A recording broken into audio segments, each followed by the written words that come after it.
Molt bon dia. Mira, vaig explicar-vos un poquet tot el que hem fet fins ara en la situació del plano. ¿Vale? Nosaltres estem fent la història del poble d'Israel. I això per què? Pues perquè Jesús, quan apareix a Nazaret, els seus avantpassats eren tots jueus. Ell va morir jueu, però al fet de morir i ressuscitar va néixer el cristianisme. El cristianisme se va expandir principalment des de Roma com un cercle i va anar aplegant a tots els llocs i ens va plegar a nosaltres. Per tant, si nosaltres som cristians és per aquesta coincidència de que va vindre de Roma la gran expansió dels cristians, van eixir els apòstols del poblet que entonces seria un poblet, seria Jerusalem. Ells van començar també a expandir el cristianisme i quan Jesús apareix ahí estava el judaïsme. El judaïsme encara no estava fet quan naix Jesús. També ve d'una llarga tradició de 2000 anys. El nostre punt d'inici és este poble d'ací. És Ur.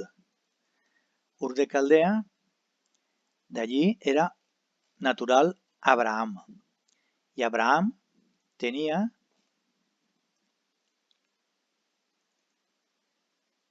molt proper de sa casa esta construcció, que és el zigurat, una torre escalonada que a dalt se fent els sacrificis al déu Marduk. Marduk era el déu més suprem de la Babilònia. Vale? I ell, tota la seva vida, va estar allí esperant a tindre un fill com a descendent, tenia un gran ramat i serfs i no tenia a qui donar-li l'herència. I així que va estar decebut perquè tota la vida durant este déu Marduk no li va oferir ningú fill. I entonces va dir, bueno, pues vaig a canviar de déu. I en Babilònia, que era també un politeisme, que hi havia molts déus, i este déu era el suprem, fa un llarg camí i va passant per distints puestos. ¿Vale? Va pujar a Haran, tot això ho va fer en els seus ramats. ¿Vale? Després, així Haran tornarà a aparèixer perquè Haran era el poble on va pujar Jacob a prendre nòvia, a prendre dona, i es va casar en Lia i Raquel. ¿Vale? I després va baixar una altra vegada cap avall fins a la tenda que la va plantar en Mambré. En Mambré això ja és terreny i això seria l'antiga Palestina. ¿Vale? Palestina actualment ara està dividida en dos llocs. Aquesta zona que veieu així, això ja correspon a Israel. Aquesta zona és d'Israel i aquesta part que hi ha així, que diu Cisjordània, és la que correspon a Palestina. Entonces allí encara hi ha molts problemes. Bueno, tots els problemes arranquen del moment en què Abraham apareix allí i planta la seva tenda. Allí hi havia un home que era el jefe de la terra que li diuen Abimelec. Este Abimelec era el propietari i Abraham la tenia en alquiler la terra. Pues Abraham en els seus ramats es manejava per tota aquesta zona i una vegada van tindre un conflicte que en el pozo de Berseba van tindre que firmar les paus perquè van matar a uns dels serfs, no tenien permís per excavar el pou i van tindre que fer un sopar per a fer les paus. Abraham li va donar 7 corders i d'aquesta manera van fer el pacte de no agressió. Va ser un xicotet període que es va mantenir, però al llarg del temps això s'ha continuat en grans conflictes entre els palestins i els israelites. Els israelites són els jueus i els palestins ara actualment són els musulmans. Estos musulmans també apareixeran en la línia successòria del poble d'Israel perquè ara quan Abraham, ara tornarem a aparèixer, Abraham va tindre 2 fills. El primer fill era Ismael. ¿Vale? Ismael era d'una dona esclava perquè primer la seva primera dona, Sara, no podia tindre fills i Abraham al final es va veure obligat a abandonar el seu fill Ismael d'esta esclava perquè no era propi del seu clan. El va deixar a la seva sort els va abandonar al desert i al final es va salvar, perquè d'Ismael i de la seva mare Agar ve la tradició dels ismaelites. Va creuar el desert del Negev, es va salvar i diu la tradició que va formar el poble musulmà. Tota la tradició dels pobles àrabs, la Meca, Mahoma, tot això vindria d'esta descendència. Nosaltres seguim. Abraham es va quedar en el seu fill Isaac i Déu estava allà intentant tancar el pacte amb ell per a que fora ell el seu poble i Déu, en aquest cas Yahvé, fora el seu Déu, canviar el Déu Marduk per el Déu Yahvé. I li va demanar una prova, tenia que agafar el seu fill, que ja va ser de la segona, del segon fill que va tindre de la seva dona Sara, el va agafar i se'n va anar al Monte Moria. I allí el va tindre que oferir en sacrifici. Fixeu-vos que el Monte Moria actualment és on està la cúpula, la mezquita de la cúpula de la roca. Això equival a que això és el muro de les lamentacions. Així està tot el tema més important dels jueus. Quan s'entra a la zona del muro, el que se fa és resar a esta part d'ací. Això seria el muro. I així és on resen els jueus quan entren al muro de les lamentacions. Doncs ahir va oferir Abraham al seu fill i al final no el va sacrificar a Isaac perquè li va dir que ja havia vist la seva obediència. A partir d'aquest moment, Isaac es casa amb Rebeca, té 2 fills, Esaú i Jacob. Jacob és el més menut, però li fa una treta al seu germà Esaú i li aconsegueix la benedicció i la herència. Recordeu, no?, que l'havia enganyat quan son pare estava a punt de morir i s'havia ficat una pell de corder i havia enganyat a son pare donant-li la herència i la benedicció. Després sa mare li diu que se'n vagi perquè si no es mataria Esaú al seu germà i entonces ell marxa, com ja he dit abans també, puja així dalt a Haran a trobar nòvia i dona. Després, allí tenia que lluitar contra el seu sogre Laban, que era molt espavilat, l'havia enganyat per 2 voltes i havia estat treballant per una dona que no volia i havia estat treballant el doble de temps. Havia estat treballant 14 anys per tal de casar-se amb Raquel. Al final se queda en les 2 dones, té 12 fills i de Haran apareix les 12 tribus. Recordeu que el seu fill menut no el volien perquè era de Sara i la resta de germans que eren tots de Lia li feien com bullying. Al final el van tancar en un pou, volien matar-lo i com no s'atrevien a matar-lo el van vendre justet també a uns ismaelites i estos ismaelites el van portar a Egipte.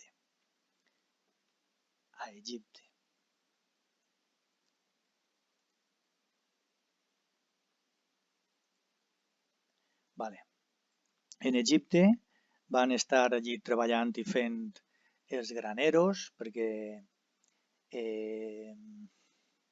realment la qüestió era que venia una sequia i aquesta sequia la sabia anticipar i la va endevinar Josep, li va permetre eixir de la presó, el faraó li va donar el comandament de ministre, va salvar Egipte i va salvar els països estrangers de fora. Després van anar allí els seus germans a demanar el gra perquè no en tenien, perquè era una sequera de 7 anys i van jugar un poquet això. José volia vengar-se dels seus germans, però al final se fan aquesta abraçada, se perdonen i se queden allí establerts. Esta zona del Gosén és del delta, el delta és molt productiu perquè la terra que deixa el riu Nil és molt productiva. D'esta manera comencen a prosperar. Estem en el 1700 abans de Crist i comencen a prosperar i aplega un moment en què hi ha un faraó que és Seti. Per 400 anys el poble d'Israel va estar en aquesta zona, i va dir, bueno, pues ara ja este poble que ha vingut d'estranger, han passat 400 anys, són molt numerosos, els hem de controlar. I es van ficar en modo esclavos i van ficar a fer el fang, o bé seria per les carreteres, el que fora, ells estaven allí treballant per a fer la feina bruta. Es van esclavitzar. D'ahir va haver un jueu que no ho tenia clar perquè la seva descendència no estava clara, i este era Moisès. Moisès, el moment en què va néixer, ell perteneixia a la corte del faraó, perquè dona la coincidència de que son pare Seti va ser el que va manar l'ordre d'executar i controlar a tots els jueus. I resulta que ell, sa mare, Josebet, el va tirar al riu en una cistella i el va agarrar la filla del faraó Seti, va agarrar este nen, ella no sabia que realment era jueu, però son pare sospecharia, perquè si son pare diu que tots els xiquets ja havia que tirar-los al riu i apareix la teua filla amb un xiquet, lo lògic és que fora jueu. No obstant, a Moisès li van fer una bona educació i quan ell és major té els seus dubtes pensant que realment ell era jueu. Se n'adona compte de que sí que era jueu i li proposa a son pare això, aquesta ruptura. Va trencar i va matar a un capatàs, va fugir, se va refugiar en la tribu de los madianitas, ahí va trobar a la seva esposa Sèfora i l'Èxodo diu que Moisès va pujar a l'Oreb. L'Oreb podria ser també sinònim de Sinaí, però podria ser. Però el cas és que en l'Oreb és on va rebre ja la força necessària per a dir, ara has d'anar a parlar amb ton pare, veure que els teus germans estan esclavitzats i els has de traure. Ho va fer, però son pare, en aquest cas, ja havia mort i era el seu germà el que estava regnant. Ramsès va tindre que esperar aquestes 10 plagues i al final es va deixar així, no? Per la mort del primogènit es va deixar així. Els israelites van agafar este camí i van creuar per ací, per la zona més baixeta. El vent es va ajudar durant aquesta nit, va facilitar que ells creuaren i l'exèrcit se va quedar atrapat i a partir d'entonces van fer camí ells independentment. Però així va ocórrer una cosa, que així van començar en seguida a murmurar. Quan estaven ja de camí sempre estaven exigint-li que ens hem de tornar a Egipte, que allí teníem carn, allí teníem que menjar i resulta que ara som lliures però nosaltres no volem la llibertat. I Moisès estava molt pressionat perquè estava realment a punt de ser apedrejat i a poquet Déu els anava donant menjar, es va donar carn, es va donar tórtoles, es va donar pa, es va donar el manà i clar, això s'alternava també en molts conflictes perquè durant tota aquesta zona anaven matant entre ells, se robaven. Imagineu-se tota aquesta quantitat de gent, que la Bíblia parla que són 600.000 persones, tots caminant sense ningú control, això seria un desordre. I va fer falta que Moisès pujara a la muntanya del Sinaí per a que Déu ficara ordre, la llei.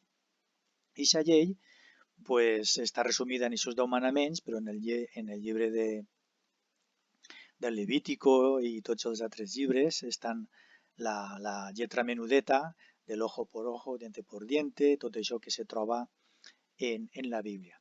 Però això va servir per a ficar ordre i a partir d'entonces els que se van quedar els fidels perquè en van que fer una tria. Recordeu que Josué una nit va passar a gabinet a 3.000 persones, els levites van matar a 3.000 déus seus perquè estaven adorant a altres déus i aleshores la gent que s'havia quedat ja, diguem, la bona, són els que m'emprenen en camí. Quan fan ja aquest camí, hi ha un fuster que agafa l'arca de l'aliança, la fa ell, Besalel, i deixa dins d'aquest baúl els 10 manaments. En això van caminant, van passant els temps, i clar, per exemple, com Déu sempre se la tenia que guanyar, doncs recordeu que el que havia fet així anteriorment, Aaron havia facilitat fer el becerro d'oro mentre Moisès estava dalt a la muntanya. Quan aplega així, li passa la factura i li diu: tu ara moriràs. I quan estaven caminant per així, van tindre que lluitar en uns que se diuen edomites, i al final van enterrar a Aaron en dalt de la muntanya. Una d'aquestes muntanyes d'ací del costat és el Monte Or. Però a les faldes del Monte Or hi ha una ciutat turística que és esta, que és Petra. I Petra ens deixa una de les imatges més boniques, que és una façana que està feta en pedra. No sé si la ficaré en marxa. Este temple se diu Al-Hazna. Era una de les tasques que teníeu i se tractava de descobrir conforme això ho havien fet els nabateus, sense andàmig, sense grues, sense res de res. Això ho havien fet ells a base de pics. Veient en el documental Or, explicava conforme se feia. És espectacular. Vale? Pues a les faldes d'esta muntanya enterren al germà de Moisès, i la gent va fer camí esperant ja l'entrada en la terra promesa, que la tenim així. Tot això d'ací ja és la terra promesa, Canaan. Vam fer una xicoteta incursió per veure com era el terreny, i decideixen entrar i ho fan per així. Així ara al Monte Nebo pugen per així, vale, i en el Monte Nebo enterren a Moisès, i Moisès també se queda justet a la ratlla, perquè també havia golpejat per 2 voltes la font de Massà i Meribà. Bé, a la mort de Moisès, que ocorreix així en el Monte Nebo, s'encarrega el seu capità, la seva mà dreta, Josué. Moisès és enterrat allí i baixa tot el poble. Vale? Així tenim que això és tot una gran vall, és una gran depressió. Així tenim, mireu, això són el Mediterrani, que això és nivell 0, no? Però això ja està a menys 200 metres. El llac de Galilea està a menys 212 metres. I després d'ací, este llac, quan està ple, va baixant el que és el Jordà cap avall. Però clar, baixa i aplega així hasta una gran depressió, i això està a menys 492 metres.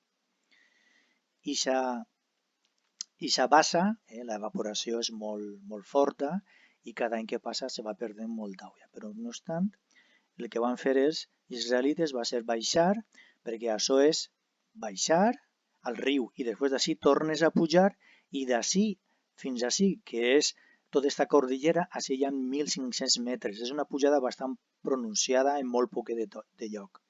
Bueno, doncs van baixar, van creuar el riu Jordà. El riu Jordà diu que també va passar algo semblant com en la Mar Roja. Quan van passar la Mar Roja, recordeu que s'havien separat les aigües per a facilitar la fugida, doncs així va passar el mateix.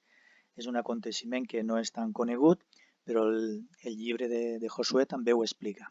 I van aplegar així a la ciutat de Jericó en la intenció de conquistar-la. Aquesta és una ciutat molt important perquè era com la clau de totes les ciutats de Palestina.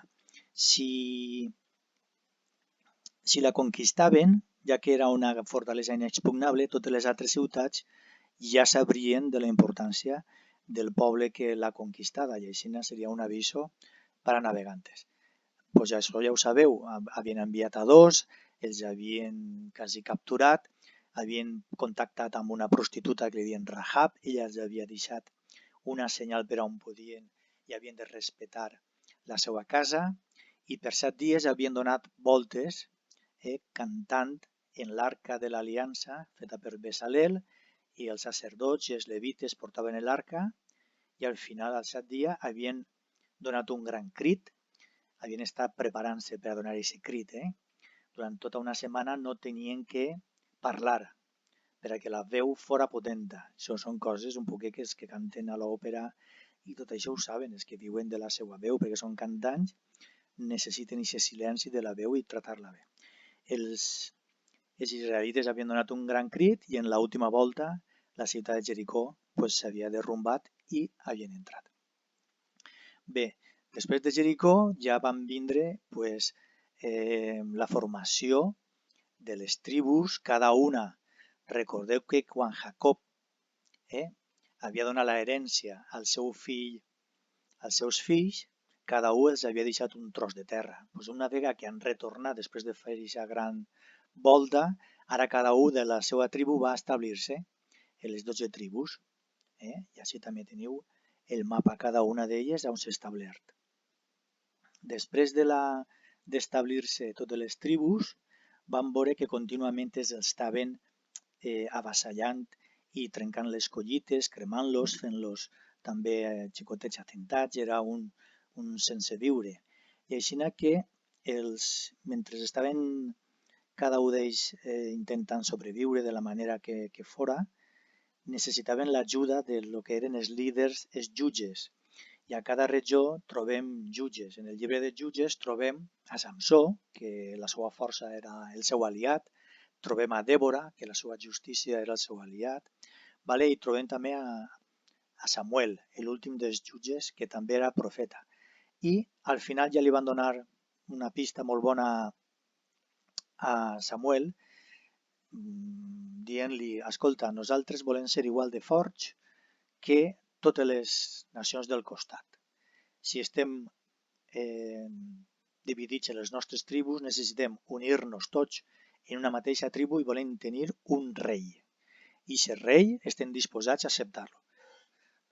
Samuel es va dir que només hi havia rei el mateix Déu i que aquest rei que anaven a elegir es faria grans sacrificis. Tindrien que fer el pagament d'impostos i enviar els seus fills a la guerra en el cas de ser necessari.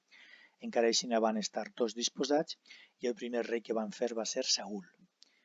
Saül ho va fer bé els filisteus, es va plantar cara, però al final es va en seguida pujar el seu poder al cap i ja no feia les coses que Déu li dia i va necessitar un relevo i va ser David.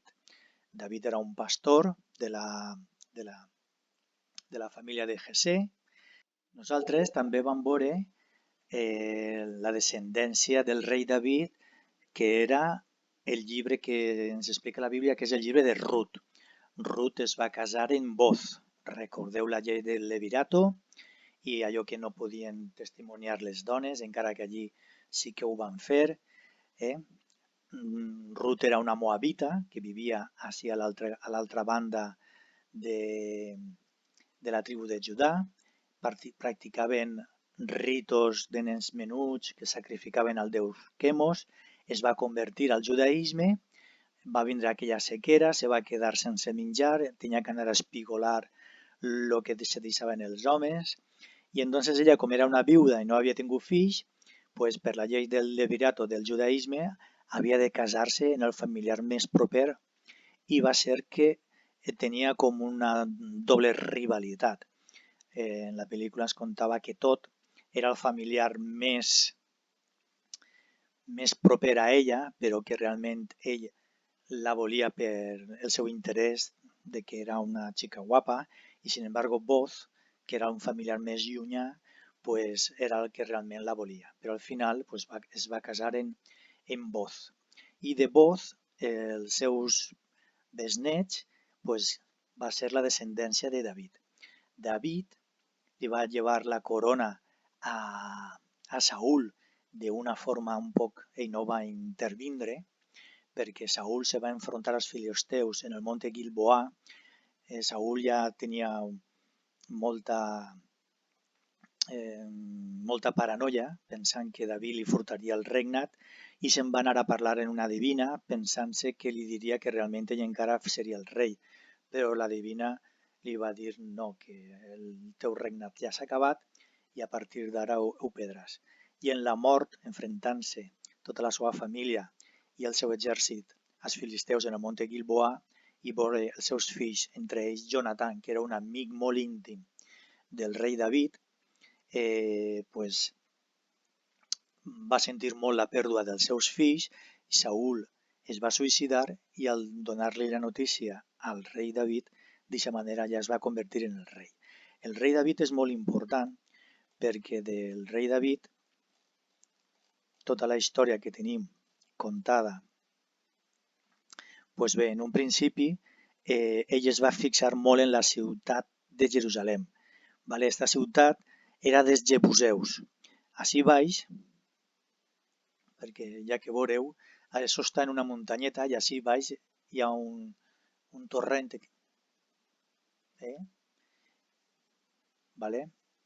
I ací baix, justet per ací un altre barranc, ací baix, tot això que fa de pujadeta, ací baix hi ha una font que entra, que se diu la font de Gijón.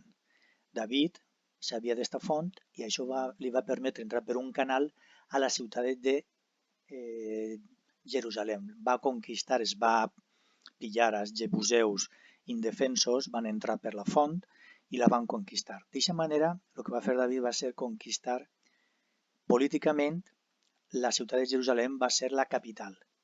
I totes les tribus tenien que anar a unir-se baix la capital de Jerusalem. I va ficar també el temple primitiu, on ell volia plantar el seu temple, que realment ell no ho va fer, va plantar el que seria la tenda del tabernacle i allí va deixar l'arca per a que ja fora adorada per tots els jueus. I d'aquesta manera va fundir dues coses. En la ciutat de Jerusalem estava el seu regnat, el seu palau, la seva cort, i després que així està la ciutat. Això està tot en excavacions i això és la ciutat de David. I entonces també va deixar així el lloc preparat per a fer-se el gran temple de Salomó, que això ja ho va fer Salomó. David va intentar que fora rei el seu fill Absalom, però Absalom se va ficar nerviós, volia anticipar-se a la decisió. Absalom havia matat a un germanastre, Amnon, perquè Amnon havia violat també a Tamar, i al final expulsen a Absalom. Absalom li fa un cop d'estat a son pare, que també el maten a ell. Recordeu que Joab, fugint, se li talla el cap perquè se va quedar penjat el seu cabell en un arbre, i Joab el va matar. Això va ser el fin d'Absalom i el regnat de David va ser per 40 anys en pau. Va aconseguir molt de tribut i a la seva herència, quan va morir, li ho va passar a Salomó i Salomó ja seria el que va fer el temple. Després, què va passar? A partir d'ací, en el temple de Salomó, Salomó era un gran estratega, havia donat molt d'impuls a la ciutat de Jerusalem, s'havia casat moltes voltes. La Bíblia ens conta que es va casar 600 voltes i 300 nòvies que tenia com a xiques, concubines per a un dia, i a cada una de les dones que tenia, que estava casat, es va permetre fer temples. I això va ser el que va ser la idolatria. Va començar a entrar per ell l'idolatria. El déu que va començar a adorar va ser el déu Astarté, era d'una de les dones que tenia, era una diosa fenícia, i així va començar a adorar. El fet de començar a adorar a aquest déu va permetre que a poc a poc totes les altres dones també li deixara fer un altar. Al principi, Salomó va ficar l'ordre de que podien adorar a aquests déus fora dels límits de la ciutat. Es va deixar fer capelletes i altars i allí anaven a adorar. Però a poquet se va plenar doble, és el que passa. Se va plenar doble de capelletes, doble d'altars, i al final els altars ja estaven dins de la ciutat, inclús dins del palau del rei. El palau que va fer Salomó és este que teniu així, aquesta il·lustració en el Moodle, i ja les activitats que heu fet del temple, de les dimensions, de conèixer els noms, hi havia 3 sales, esta era per a canviar-se els sacerdots. vale, així per a fer els encens i així per a guardar l'arca, aquella que havia fet Bezalel. Havien cantat aquella cançó d'inauguració que era el Salm 121, ¿vale? Que alegria cuando me dijeron, és una cançó que s'utilitza actualment, aquestes cançons que tenim recollides en el cantoral dels Salms encara es canten. I ara sí ve el segon moment del curs. Fins ara és el que hem fet, com una mena de resum de tot el que hem contat fins ara. Faltaria afegir inclús alguns detalls de pel·lícules de Jacob que no he contat, vale? Les batalles de David, vale. Però bueno, nosaltres ara ens manegem en que és que hem aconseguit l'objectiu que teníem de formar aquesta gran nació. I això ho ha aconseguit David. Havia donat la capital a Jerusalem i havia donat molta unitat. Això havia format un gran regne. Els pobles veïns sabien que hi havia que comptar en Israel i ja no li feien tanta pressió i van deixar que la nació agafara la seva independència total. Ara bé, a la mort del rei Salomó li succeeix Roboam. I Roboam i tota la descendència dels següents reis, que durant per 300 anys ja no van ser tan magnífics ni com David ni com Salomó, tots els reis han anat perdent, baixant en una mena d'estadística, fins al final tot el que s'ha aconseguit ara ho van a perdre. I és més, ho fan per fases. El regne se divideix en dos, la part del nord serà la que primera caurà, i serà destruïda per el rei Sargón, i allí ens trobarem a un personatge que ens contarà el que li va passar, perquè era també un profeta, i este és Jonàs. Està recollit en el llibre de Jonàs. Ara tindreu que veure este xicotet vídeo i fer aquesta activitat de JClick. I després en la part del sud, que va continuar encara sent independent, el regne de Palestina, d'Israel, se va quedar dividit en dos. La part del nord és la que cau i la part del sud és la que encara manté la seva independència. Però al final, ahir, el profeta Jeremies també va dir que hi havia que fer una gran reconversió, hi havia que fer una submissió total al rei Nabucodonosor de Babilònia. Quan va veure que no s'havien sotmès al seu llinatge, doncs els va passar per damunt. I al final tot el regne que havia aconseguit David, en menys de 300 anys, ja l'havien perdut. El rei Nabucodonosor els va fer pagar un gran tribut. Però encara així, aquells que s'havien sotmès els havia respectat la vida i els havia, no és una gran avantatge, però això de viure en un temps tan difícil és d'agrair. I el rei Nabucodonosor els va permetre viure com a esclaus una altra vegada en el seu país de Babilònia. Recordeu que Ur de Caldea era de Babilònia, d'allí havia eixit Abraham. Ara és com que tanquen el cicle, tornen a començar. I entonces, així tenim el que passava allí en Babilònia. Els jueus, quan estaven allí, tenien que practicar el sàbat, el dissabte, el dia de descans, i fer-se la circumcisió. D'aquesta manera, d'aquestes dues coses, això és el que la llei jueva diu que hi ha que fer. Ells, encara que no estaven en la seva terra, com estaven en un país estranger, en Babilònia, practicant aquestes dues cosetes, la circumcisió i el dissabte anar a la sinagoga i resar, d'aquesta manera se sentien jueus. Al final una reina es va ajudar, que és la reina Esther, així teniu tota la pel·lícula, i al final van tornar a vindre al seu país, però van passar 70 anys. 70 anys allí, els xiquets que ho havien fet de menudet, allí havien aconseguit un treball, una dona i una família, i havien tornat molt poquets. La gran majoria, allí està també Daniel, que també tenia el somni de tornar i es va quedar allí. També teniu la història. I així teniu unes activitats. Quan estaven en Babilònia, nosaltres així també tenim un salm. Heu d'averiguar este salm què ocorreix. ¿vale? Així també teniu este flash mob, també hem d'averiguar.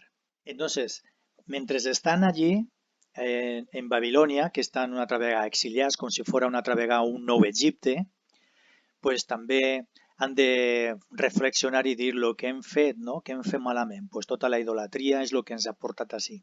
I entonces els que retornen el que fan és construir el temple, ja no serà tan magnífic com el que havia fet Salomó, i fan una reconstrucció del temple. Però ahir va aparèixer un rei que és el que es va donar la gran victòria. Els jueus eren esclaus en Babilònia. I així està el rei Cir, que es va donar la possibilitat. Babilònia va ser conquistada per els perses. Este Cir era el rei persa i al conquistar Babilònia, com a modo de favor, els que eren esclaus en aquesta terra es va donar l'opció de ser lliures. I ells van agafar tot el que els havien furtat. Quan el rei de Babilònia havia entrat en Jerusalem, havia cremat, havia furtat, havia expropiat tots els seus béns, tot això estava recollit en una llista de tots els béns. Quan ara Cir es deixa tornar al seu poble, s'agafen totes les coses que havia furtat Nabucodonosor i s'ho emporten, fan així la reconstrucció del temple i comencen a viure novament en la seva terra. Però ja no seria molt menys ni com Salomó. Després van ser conquistats una altra vegada per Alexandre, el Magne, van ser imposats per els grecs. Així tenim el rei, es va prohibir el seu culte. Després va haver una família jueva, que eren els macabeus, que van fer un xicotet període de temps recordant un poc la idea d'independència de David i Salomó. Això va ser en l'any 164 abans de Jesucrist. Després apareix una comunitat molt forta que se dien els essenis. Era una moda que va cridar a molts jovens a anar a viure al desert. Eren els essenis. Per més de 200 anys aquesta moda va estar viva i era anar a patir. Senzillament era viure en el desert, a fer-te purificacions, menjar molt poquet i estar allí resant. Aquesta corrent se deia els essenis. Després comença l'època romana i en l'any 63 els romans també conquisten la terra de Palestina, d'Israel, i Pompeu és el capità que ho dirigís. Mireu, en l'any 20 abans de Jesucrist està la inauguració del segon temple. Aquesta reconstrucció que havien fet, recordeu que anem apropant-se al naixement de Jesucrist, aquesta gran reconstrucció que havien fet no era gens bonica i apareix un rei, el rei Herodes, que no era massa ben acceptat i ell pensava que si feia un gran temple, ell no era de família jueva, ell havia usurpat la corona a un legítim, però ell va pensar que si feia un gran temple els jueus l'acceptarien i fa el segon gran temple, que este és el que ja coneix Jesús. I Jesús, mireu, naix en l'any -7 i -4, no sabem l'any exacte, però estaria ficat entre aquests anys. Perquè aquest any, el -4, correspon a l'any 753 de la fundació de Roma. Abans de fer este any, de fer la mort del rei Herodes, el que fa el rei Herodes és la matança dels nens innocents. I com això és d'esta època, Jesús va tindre que néixer abans, forçadament. Per tant, li fiquem este marge entre l'any -7 i l'any -4. I d'aquesta manera ja deixem preparada tota la línia successòria per a entendre el que li va passar a Jesús. En el segon curs, segon de l'ESO, veurem tota la vida de Jesús, els apòstols i el naixement de l'Església. Per això era important fer tot aquest estudi, conèixer tota la història bíblica, conèixer un poquet els personatges, conèixer un poquet la cita bíblica, conèixer els mapes, conèixer la situació geogràfica i d'aquesta manera ja tancaríem el nostre objectiu d'este primer any. ¿Vale?